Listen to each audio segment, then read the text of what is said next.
Okay, so we're in the office now with Dr. Michelle. So, Dr. Michelle, tell us what happens when somebody comes in to get their thermogram done. Okay, well, let's use Judy as an example here.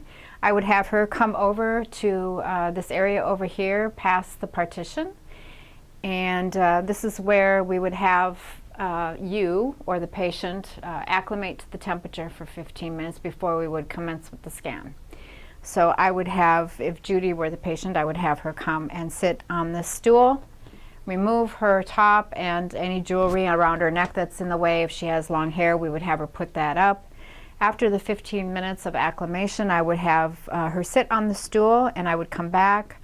The scan is done with arms over the head or on top of the head. Okay, wherever. this is the scan. This is the camera.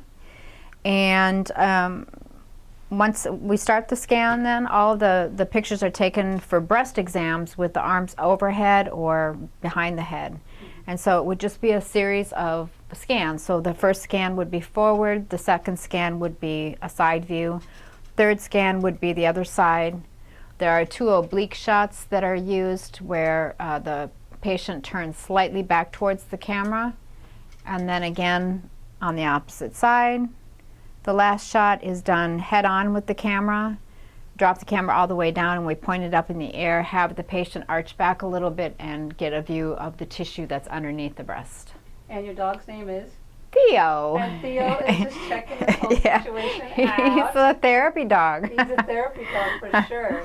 All right, cool. So once they got they're sitting there and you're having the different positions and they get the scan, then what happens?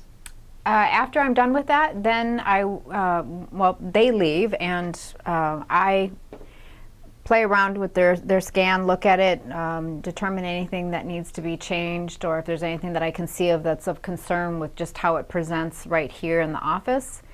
And then, I just lost my train of thought, I'm sorry. That's okay. Then I upload the scan to the lab where the doctors read it, and after they're done reading it, they send it back to me through email. I then contact the patient and we go over it in the office as far as what the findings are. And then if there's any other support that's needed from me, that's on a patient-by-patient basis depending on what they need. Okay, so that's really it. I mean, that's how simple it gets. It's not complicated. It's very comfortable. The room is very comfortable. It's warm. It's not really cold in here. It's not like they're blasted with air conditioner or anything, but it's comfortable. And then there's no pain involved at all, right? That's correct. All right. Thank you, Dr. Michelle. You're welcome.